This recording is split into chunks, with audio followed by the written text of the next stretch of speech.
ونعوذ بالله من شرور أنفسنا ومن سيئات أعمالنا.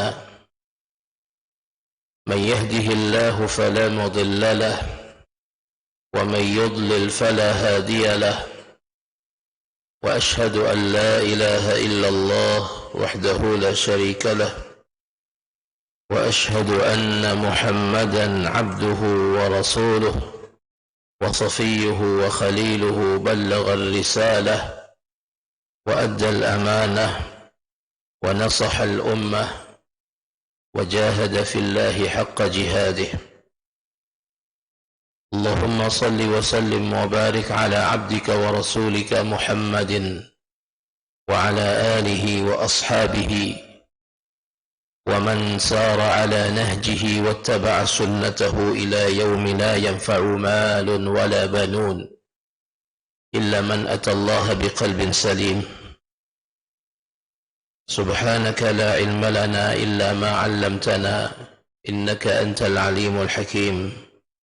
رب اشرح لي صدري ويسر لي أمري واحلل عقدة من لساني يفقه قولي. لا حول ولا قوة إلا بالله. قال تعالى في كتابه الكريم بعد أعوذ بالله من الشيطان الرجيم: حتى إذا فتحت يأجوج ومأجوج وهم من كل حدب ينسلون. صدق الله العظيم. Bapak-bapak, ibu-ibu, hadirin jamaah Masjid Ar-Rahim dan pendengar di rumah yang dimuliakan Allah Subhanahu wa ta'ala. Alhamdulillah wa syukurulillah. Marilah kembali kita panjatkan puji syukur kehadirat Allah Subhanahu wa ta'ala, Rabb semesta alam, Rabbul alamin, yang telah melimpahkan kepada kita berbagai macam nikmat, berbagai macam anugerah karunia yang sangat banyak, tidak terhingga dan tidak terhitung betapa banyak dan besarnya nikmat Allah Subhanahu wa ta'ala yang terus-menerus menghiasi kehidupan kita, mengaliri kehidupan kita bagaikan air yang terus-menerus mengalir, tidak henti-hentinya. Yang patut wajib bagi kita bersyukur kepada Allah Subhanahu wa ta'ala, khususnya nikmat yang paling bernilai dalam hayat kita, yaitu nikmat Islam, nikmat iman, nikmat diberikan taufik dan hidayah oleh Allah Subhanahu wa ta'ala, sehingga kita bisa melangkahkan kaki kita ke rumah Allah yang mulia ini dalam rangka untuk melaksanakan salah satu kewajiban kita sebagai hamba Allah, melaksanakan sholat fardu maghrib berjamaah. Kemudian kita perpanjang duduk kita, kehadiran kita di majelis ilmu yang mulia ini dalam rangka untuk mendengarkan kajian tentang agama Allah Subhanahu wa ta'ala, tafaqquh fid din, yang mudah-mudahan duduknya kita, hadirnya kita di majelis yang mulia ini bisa menambah iman, bisa menambah yakin dan takwa kita, serta keberkahan hidup kita sampai akhir hayat kita, sampai kita berjumpa dengan Allah Subhanahu wa ta'ala dengan membawa iman dan takwa. Amin ya rabbal alamin. Jamaah yang dimuliakan Allah Subhanahu wa ta'ala, pertempuran di bumi Palestina masih terus berlangsung. Hari ini memasuki hari yang ke-57.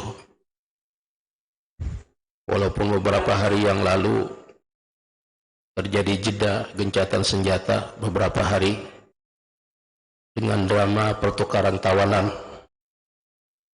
antara tawanan-tawanan warga Israel yang ditawan oleh pejuang Palestina dan juga tawanan-tawanan warga Palestina yang dipenjara Israel. Dan perbedaan antara keduanya sangatlah mencolok sekali, sangatlah kontras sekali.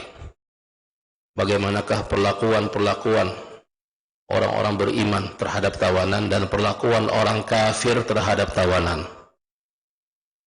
Dan ini telah membuka mata serta telinga masyarakat dunia bahwa ternyata para pejuang-pejuang Islam, khususnya para pejuang Palestina, mereka menampakkan akhlak yang mulia, budi pekerti yang luar biasa terhadap tawanan-tawanan mereka. Hal ini bisa dilihat bagaimanakah sikap, bagaimanakah potret ketika para tawanan tersebut dilepaskan. Tawanan-tawanan Israel yang ditawan oleh para pejuang, mereka segar bugar, bahkan mereka senyum. Bahkan anjing peliharaan mereka pun dipelihara, tidak disakiti sama sekali. Itulah akhlak Islam. Itulah akhlak orang-orang yang beriman. Wa yut'imuna at-ta'am ala hubbihi miskinan wa yatiman wa asira. Mereka memberikan makan, kata Allah Subhanahu wa taala, ala hubbihi, memberikan makan dengan makanan yang mereka sukai. Kepada siapa? Miskina, kepada orang miskin.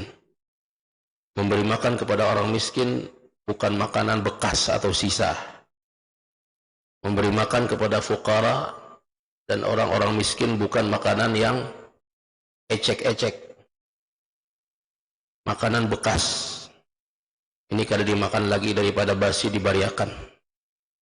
Bukan seperti itu. Wa yut'imuna at-ta'ama 'ala hubbihi, sifat dari orang beriman, kata Allah Subhanahu wa taala. Wa yut'imuna at-ta'ama 'ala hubbihi miskinan wa yatiman wa asira. Mereka memberikan makanan dengan makanan yang mereka sukai. Apa yang mereka makan, apa yang mereka menyukai makanan tersebut, maka makanan tersebut diberikan kepada orang fakir miskin. Wa yatiman, dan diberikan kepada anak yatim. Wa asira, dan diberikan kepada tawanan-tawanan. Dan inilah akhlak Al-Quran yang telah ditampilkan oleh para pejuang-pejuang tersebut. Namun sebaliknya, bagaimanakah tawanan-tawanan warga Palestina yang berada di penjara-penjara Israel selepas mereka dibebaskan? Ada yang keluar dengan tangan hilang. Tangannya hilang. Kenapa? Karena siksa yang berat.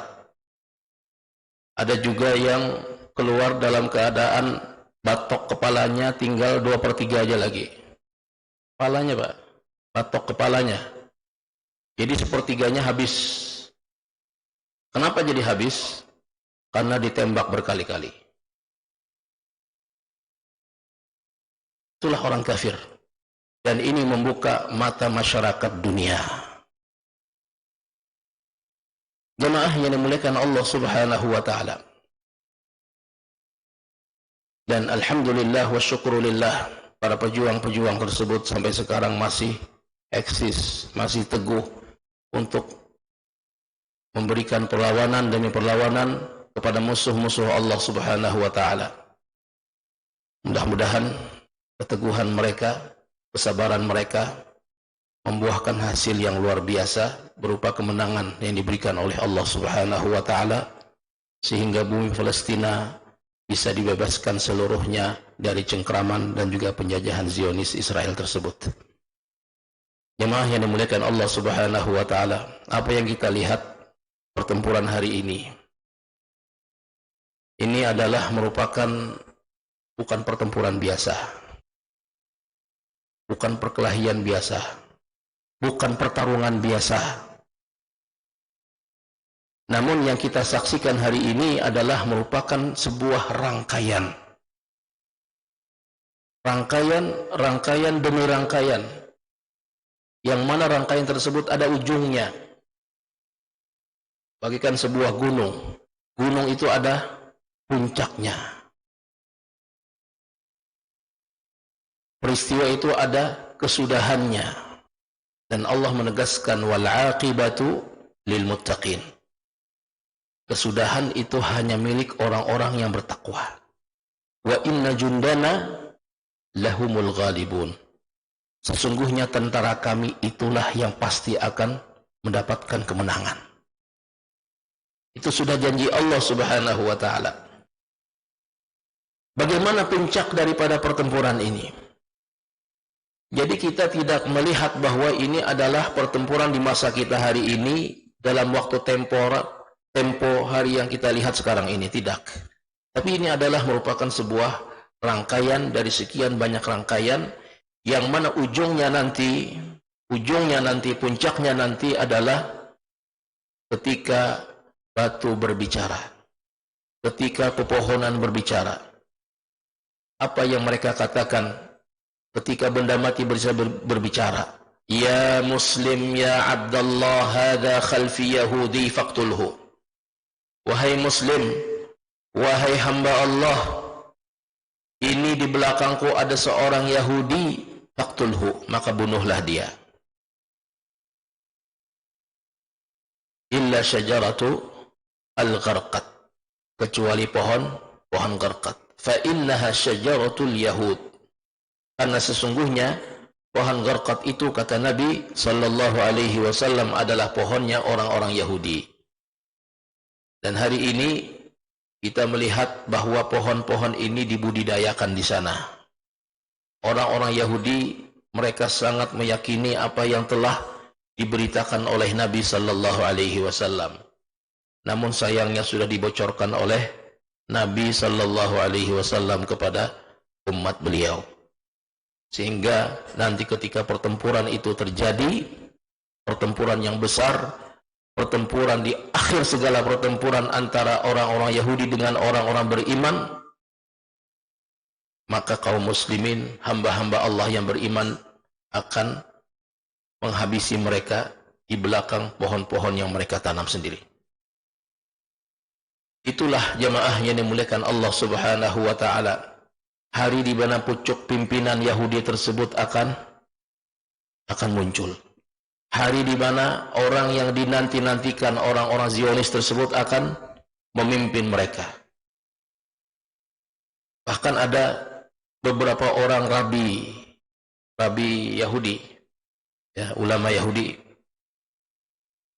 Mereka berkata kepada Perdana Menteri Netanyahu. Ya, Netanyahu siapa itu? Netanyahu kan Netanyahu kah? Mereka berkata kepada Netanyahu, wahai Netanyahu,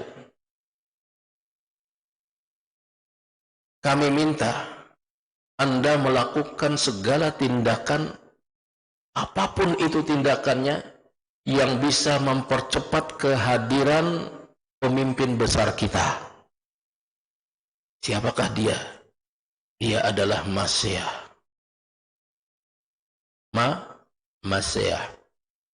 Di dalam Islam disebut dengan Al-Masih Ad-Dajjal. Yang kita berdoa kepada Allah, minta perlindungan kepada Allah dari fitnah Dajjal tersebut. Allahumma inni a'udzubika min azabi jahannam, wa min azabil qabr, wa min fitnatil mahya wal mamat, wa min syarri fitnatil masihid dajjal. Ya Allah, aku memohon perlindungan kepada Engkau dari fitnah kubur, dari fitnah kehidupan dan kematian, dan dari keburukan fitnah al-masih ad-dajjal. Ad-dajjal, jamaah yang dimuliakan Allah, adalah satu ungkapan yang bermakna puncak dari kedustaan. Jadi puncak kedustaan itu adalah Dajjal. Puncak kebohongan itu adalah Dajjal. Kenapa dikatakan puncak kebohongan, puncak kedustaan? Karena dia ketika hadir akan mengaku sebagai Tuhan. Ana rabbukumul a'la. Aku adalah Tuhan kalian yang maha tinggi. Dia akan melakukan kerusakan demi kerusakan di muka bumi. Fa'asha arba'una yauman. Dia berada di muka bumi selama 40 hari. Hari pertama kata Nabi sallallahu alaihi wasallam bagaikan 1 tahun. Hari kedua bagaikan 1 bulan. Hari ketiga bagaikan 1 Jumat. Apa maksudnya 1 Jumat? 1 pekan, ya, bukan 1 minggu. 1 pekan. Karena minggu itu bukan bahasa kita. Bahasa kita apa? Ahad. Ya, jadi harus kita biasakan. Kalau hendak menyambat hari yang tanggalnya habang itu adalah hari Ahad, bukan hari Minggu. Karena Minggu itu adalah bahasa orang kafir. Jadi kata Nabi, yaumun kajumu'ah. Amun hendak kita menyebutkan adalah 1 Jumat. Nah, ganti 1 minggu dengan 1 Jumat. Berapa hari pian di sana rencana kira-kira? 1 Jumat. Nah, itu lebih bagus daripada 1 minggu. Tapi karena kita sudah kebiasaan kayak itulah, kayak apalah. Dilatih kayak itu tunggal dikitan dilatihlah. Karena ini bagian dari al-wala wal bara, ya, bagian dari mencintai apa yang dicintai oleh Allah dan membenci apa yang dibenci oleh Allah Subhanahu wa taala. Karena itu adalah konsekuensi cinta kita kepada Allah Subhanahu wa taala. Kita cinta apa yang dicintai oleh Allah dan kita benci apa yang dibenci oleh Allah Subhanahu wa taala. Maka jemaah yang dimuliakan Allah Subhanahu wa taala, alangkah baiknya kita akan membaca satu hadis Nabi sallallahu alaihi wasallam yang diriwayatkan oleh Imam Muslim. Satu hari Nabi sallallahu alaihi wasallam, kata seorang sahabat yang mulia yang bernama An-Nawas bin Sam'an radhiyallahu taala anhu, qala dzakara Rasulullah sallallahu alaihi wasallam ad-dajjal dzata ghadatin. Suatu hari di pagi hari habis salat subuh, ya, karena Nabi itu sidin biasa memberikan tausiah habis salat subuh. Suatu hari di pagi hari Rasulullah sallallahu alaihi wasallam menyebutkan tentang Dajjal. Tentang Dajjal. Fakhaffadha fihi wa rafa'a hatta dhanannahu fi ta'ifatin nakhli. Maka sidin menyebutkannya dengan suara yang pelan. Terkadang sidin mengeraskan lagi, kemudian memelankan lagi, mengeraskan lagi, memelankan lagi, mengeraskan lagi suara beliau sallallahu alaihi wasallam. Fadhanannahu, maka kami pun mengira, kata sahabat, fadhanannahu fi ta'ifatin nakhli. Maka kami pun mengira ketika kami mendengar Rasul sallallahu alaihi wasallam menyebutkan Dajjal dengan suara pelan, kadang memelankan suara, kadang meninggikan suara. Kami mengira bahwa Dajjal itu sedang ada di tengah-tengah kami. Dia berada di sela-sela pohon kurma yang ada di sekeliling kami. Kira-kira apa yang dilakukan oleh sahabat ketika mendengar Nabi menyampaikan seperti itu? Maka di antara mereka ada yang mencari tahu. Kalau pina ada di sini, kenapa jadi Nabi tadi berbisik, kadang berbisik, kadang mengeraskan suara, kadang berbisik, kadang mengeraskan suara, kadang berbisik. Ya, kalau ini menunjukkan bahwa, dan itu adalah hal yang manusiawi, ketika ada orang berbicara seperti itu, maka orang yang mendengar akan mengira bahwa orang yang menyampaikan berita tersebut khawatir bahwa apa yang dia ucapkan itu didengar oleh orang yang dibicarakan. Ya. Maka para sahabat pun di antara mereka ada yang keluar dari majelis Nabi sallallahu alaihi wasallam, kemudian mereka mencari-cari, siapa tahu di sana ada Dajjal. Di sela-sela pohon kurma tadi. Falamma ruhna ilaihi arrafa dzalika fina faqala ma sya'nukum. Ketika kami hendak pergi untuk mencari tahu, arafa dzalika fina, maka Rasulullah sallallahu alaihi wasallam pun melihat kami. Beliau bersabda, ma sya'nukum, apa yang terjadi dengan kalian? Kenapa jadi kalian datang dari sana? Apa yang terjadi dengan kalian? Kata Nabi sallallahu alaihi wasallam, qulna ya Rasulullah, dzakarta ad-dajjal qadatan fakhaffatta fihi wa rafa'ta hatta dhanannahu fi ta'ifatin nakhl. Engkau telah menyebutkan Dajjal dengan mengeraskan suara dan terkadang memelankan suara, sehingga kami pun menyangka bahwa Dajjal itu berada di tengah-tengah pohon kurma di sekitar kami ini. Maka kami pun mencari-cari Dajjal tersebut. Maka kata Nabi sallallahu alaihi wasallam, akhwafuni alaikum in yakhruj wa ana fikum fa ana hajijuhu dunakum, wa in yakhruj wa lastu fikum famru'un hajiju nafsihi. Yang aku khawatirkan atas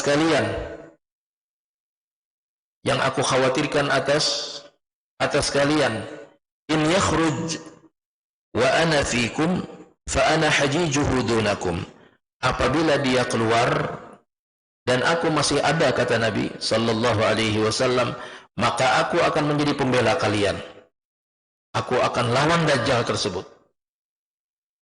Padahal Nabi tahu bahwa bukan beliaulah yang membunuh Dajjal tersebut. Siapa yang membunuh Dajjal? Nabiullah Isa alaihi salam yang turun di akhir zaman.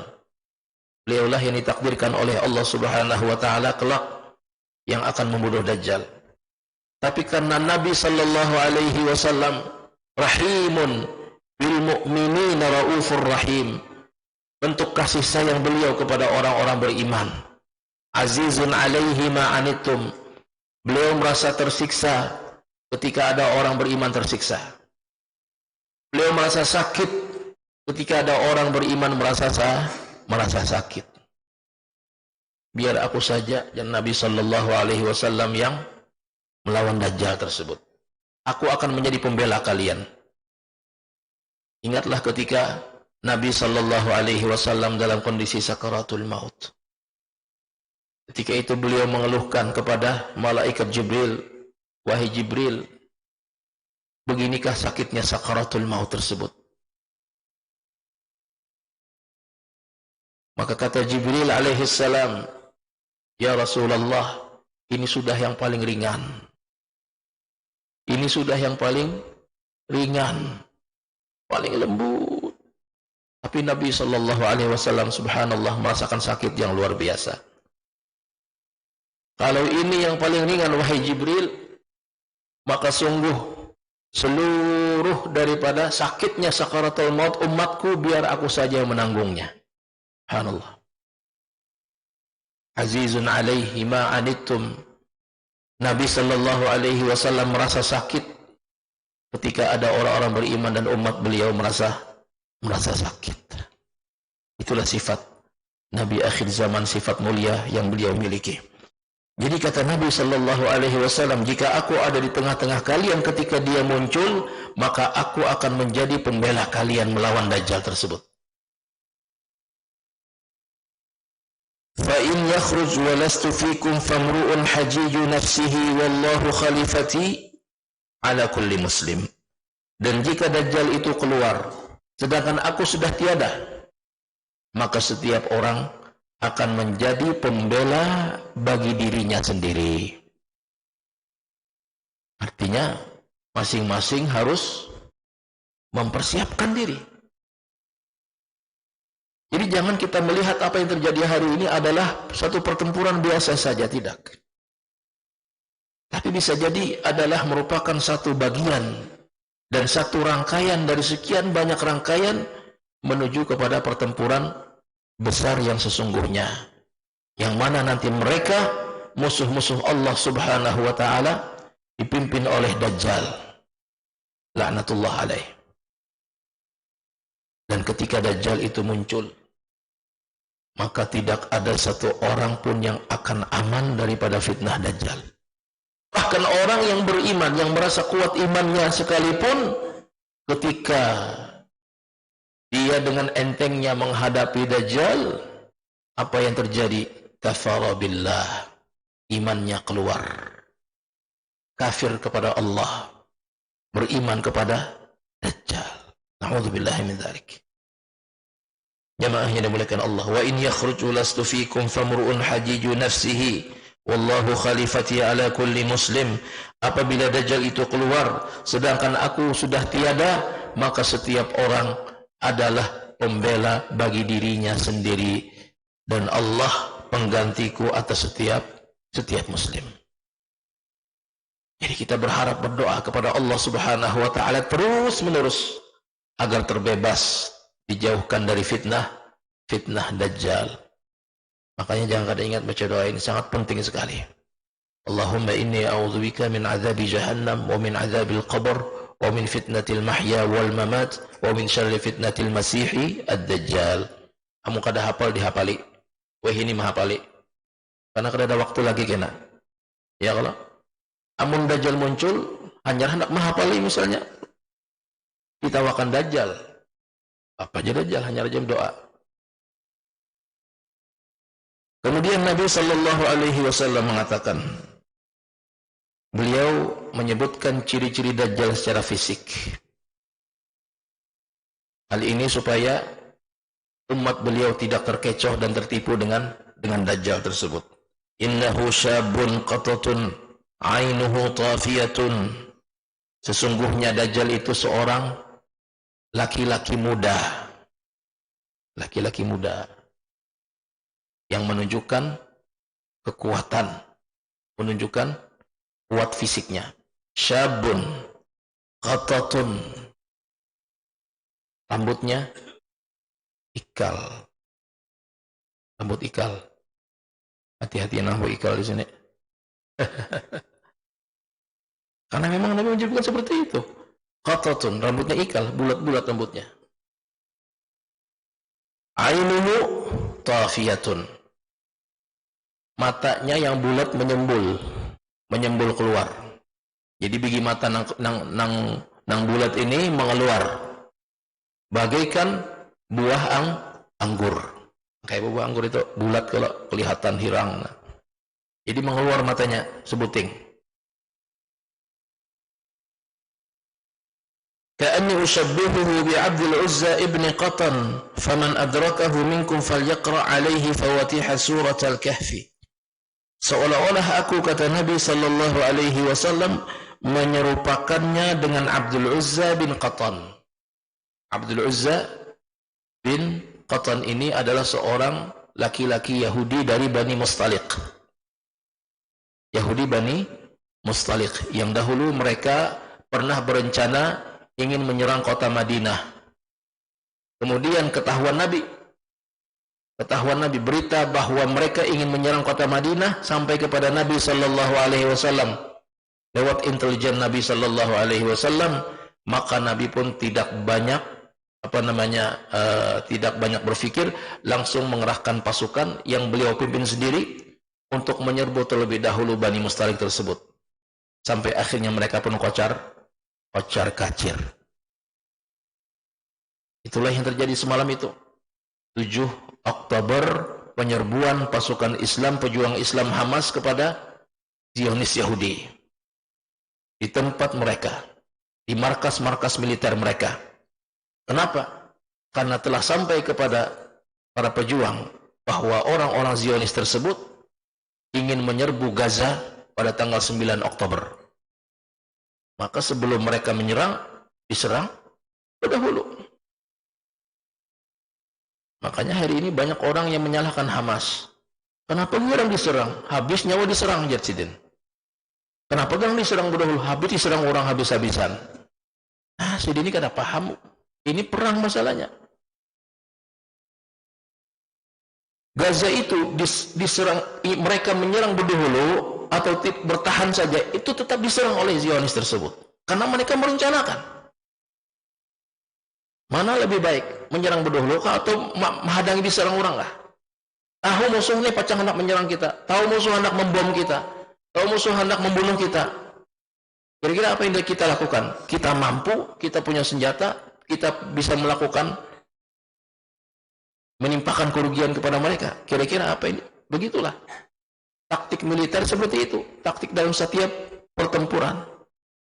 Begitu juga Nabi Shallallahu Alaihi Wasallam ketika Bani Mustaliq ingin menyerang kota Madinah, maka tanpa berpikir panjang Rasulullah langsung mengerahkan pasukan menyerbu Bani Mustaliq tersebut, sehingga ketika itu tidak menyangka sama sekali bahwa pasukan Nabi Muhammad Shallallahu Alaihi Wasallam menyerang mereka.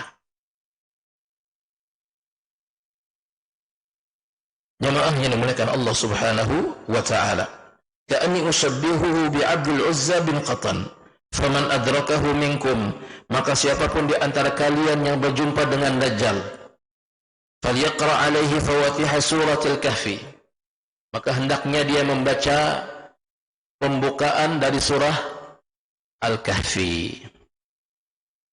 Alhamdulillahilladzi anzala ala 'abdihi al-kitaba wa lam yaj'al lahu 'iwaja qayyima. Itu saktah di situ. Pemandak tapi kada bernafas lah. Qayyiman liyunzira ba'san shadidan min ladunhu wa yubashshiral mu'minina alladhina ya'maluna as-salihati anna lahum ajran hasana makithina fihi abada.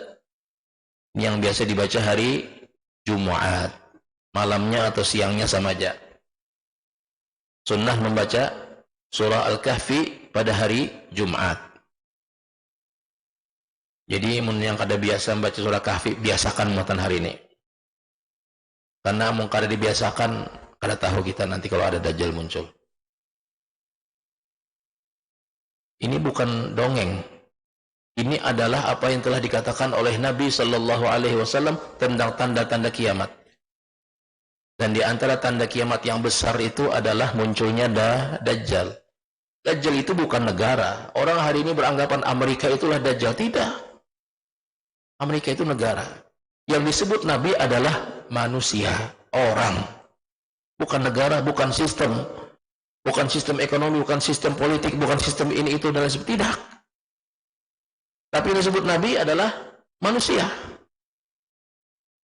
Syabun, anak muda, jangan Nabi, seorang laki-laki muda. Qatatun, ainuhu tafiyah, dan lain sebagainya. Falyaqra alaihi fawatiha suratil kahfi. Apabila di antara kalian ada yang menjumpai atau mendengar Dajjal muncul, ya, menjumpai kah atau mendengarkankah bahwa Dajjal telah muncul zaman kita hari ini?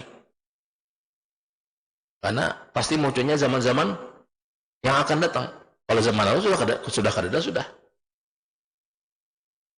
Zaman-zaman yang akan datang, zaman-zaman di mana kita hidup, zaman-zaman di mana anak-anak kita hidup, zaman-zaman di mana cucu kita hidup di masa yang akan datang. Karena kita harus memberikan pendidikan keimanan yang benar-benar mumpuni terhadap keluarga kita dan juga anak keturunan kita. Pemahaman, pengetahuan tentang Dajjal ini sangatlah penting sekali, agar supaya seseorang terbebas dari fitnah Dajjal. Falyaqra alaihi fawatiha suratil kahfi, maka hendaknya dia membaca awal-awal surah Al-Kahfi. Dalam riwayat lain disebutkan 10 awal surah Al-Kahfi, 10 ayat yang pertama. Innahu kharijun khullatin baina asy-Syam wal Iraq fa'atha yaminan wa 'atha shimalan ya ibadallah fathbutu. Sesungguhnya dia akan keluar di antara bumi Syam dan Irak. Antara Syam dan Irak. Syam itu Suriah, Palestina, Lebanon, dan apa lagi sebetulnya? Yordania. Ya. Jadi ada 4 negara. Irak di mana Irak? Irak tuh bang. Ada lagi ngaran selain Irak lah. Bahari ngarannya Irak, ini ngarannya Irak juga. Nah. Jamaah yang dimuliakan Allah Subhanahu. Jadi di sela-sela antara Syam dan dan Irak, kata Nabi sallallahu alaihi wasallam. Ketika dia keluar, fa'atha yaminan wa'atha shimalan. Dia akan melakukan kerusakan di kiri kanannya. Mana-mana pun tempat yang dia lewati, itu pasti dia melakukan kerusakan di sana. Jadi tidak ada satu tempat pun di muka bumi ini yang aman dari fitnah Dajjal, kecuali dua kota, yaitu Mekah dan Madinah.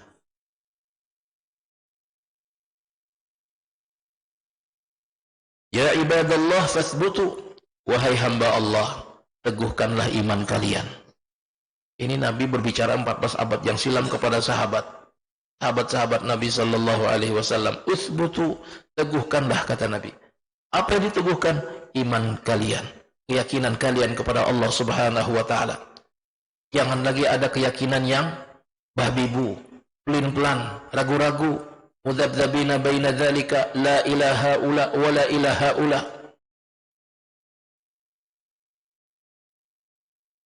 Jangan lagi ada kemunafikan dalam hati kita. Jangan ada lagi dusta di antara kita, dan lain sebagainya, dan lain sebagainya. Bagaimana cara meningkatkan iman? Seperti yang telah dicontohkan oleh Nabi dan juga para sahabat serta Al-Quran. Ala bidzikrillahi tatma'innu al-qulub. Memperbanyak zikir kepada Allah Subhanahu wa ta'ala. Mendekatkan diri kepada Al-Quran. Qira'atan wa tadabburan. Baik itu dengan membacanya, mentadabburinya, memahami makna-maknanya, membaca tafsir dan juga pemahaman salafus salih. Kemudian musahabatus salihin, melazimi dan bersahabat dengan orang-orang saleh. Jadi memperbanyak zikir kepada Allah, memperbanyak ibadah amal kebajikan, kemudian mendekatkan diri kepada orang-orang saleh, bersahabat dengan orang saleh. Karena orang saleh itu insya Allah sikapnya, tutur katanya, penampilannya, ketika kita mendekat dengannya akan menambah iman dan takwa kita kepada Allah Subhanahu wa ta'ala. Ada ini yang dikawani nang ketujuh bebual orangnya, nang kaya pahanak jadi orang soleh. Ketujuh badusta, ketujuh bebual, ketujuh memfitnah, ketujuh berceroboh, ketujuh apa segala macam. Nang kaya pahanak jadi orang soleh. Musahabatus salihin, berteman dengan orang yang saleh. Maka itu akan menambah iman kita kepada Allah Subhanahu wa ta'ala. Kemudian banyak membaca kisah-kisah orang-orang beriman, hamba-hamba Allah yang saleh terdahulu. Baik itu kisah para nabi, kisah para sahabat, kisah salafus salih, at-tabi'in, wa tabi'ut tabi'in, dan lain sebagainya. Mendengarkan kajian tentang hadis Nabi sallallahu alaihi wasallam dan lain sebagainya. Banyak sekali perangkat-perangkat yang bisa meneguhkan dan menguatkan iman seseorang kepada Allah Subhanahu wa ta'ala. Jamaahnya dimuliakan Allah. Jadi kata Nabi, fathbutu, yang mana ini adalah merupakan perintah untuk meneguhkan iman. Hendaknya kita menghadirkan bahwa Allah Subhanahu wa ta'ala menyaksikan kita setiap saat dan juga waktu. Qul ayyu syai'in akbaru syahadah qulillah syahidun baini wa bainakum. Siapakah yang lebih besar kesaksiannya? Katakanlah Allah lah yang paling besar kesaksiannya. Allah maha menyaksikan, Allah maha mengawasi, Allah maha melihat, Allah maha menghukum, muntaqim, Allah maha menghukum. Jadi jangan hanya memahami Allah maha pengasih, oke nak, amun kena biar aja aku ini berdosa, kena Allah maha pengasih juga, kena Allah maha kasih sayang juga, kena. Jangan itu aja yang difahami. Allah maha muntaqim, Allah maha membalas, Allah maha menghukum, Allah maha siksanya sangat keras. Itu juga harus kita pahami. Harus kita pahami secara seimbang antara kasih sayang Allah, antara lemah lembutnya Allah dengan sifat menghukumnya Allah dengan hukuman yang sangat keras. Jamaah yang dimuliakan Allah, kata Nabi, fathbutu. Qulna ya Rasulullah, maka kami pun bertanya, ya Rasulullah, wa ma labthuhu fil ardi? Qala 40 yawman. Ya Rasulullah, berapa lamakah Dajjal itu di bumi nanti? Qala 40 yawman. Dajjal itu di bumi selama 40 hari. 40 hari aja. Ada sampai berpuluh-puluh tahun tuh ada 40 hari. Tapi 40 harinya ini sebelumnya 3 tahun, sebelum 40 tahun Dajjal ini, 3 tahun sebelumnya masa-masa yang sangat-sangat mengenaskan bagi kehidupan di muka bumi. Setahun pertama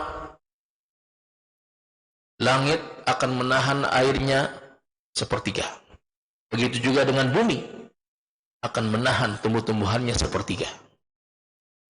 Berinjak tahun yang berikutnya, langit akan menahan 2/3 airnya. Kata Nabi sallallahu alaihi wasallam, dan bumi akan menahan tumbuh-tumbuhannya 2/3. Tahun yang ketiga, langit akan menahan seluruh airnya. Ada lagi air hujan. Dan bumi akan menahan tumbuh-tumbuhan seluruhnya. Hingga tidak ada lagi satupun tumbuh-tumbuhan, tanam-tanaman yang tumbuh. Kayak apa minum, kayak apa makan, dan lain sebagainya. Tidak ada air, tidak ada makanan. Itulah masa-masa sulit, masa-masa paceklik, masa-masa kemarau yang sangat panjang. Dan itu akan terjadi 3 tahun sebelum Dajjal itu muncul. Bagaimana bayangan kita dalam kondisi kelaparan, kehausan yang dahsyat luar biasa? Ini bukan hanya satu wilayah, tapi seluruh wilayah di permukaan bumi akan mengalami seperti itu. Maka bagaimanakah makanan orang-orang beriman?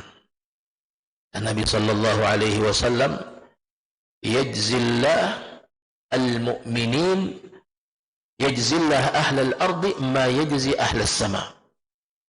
Allah subhanahu wa ta'ala akan mencukupkan makanan kepada orang-orang beriman sebagaimana halnya makanan bagi orang yang ada di langit, penduduk langit.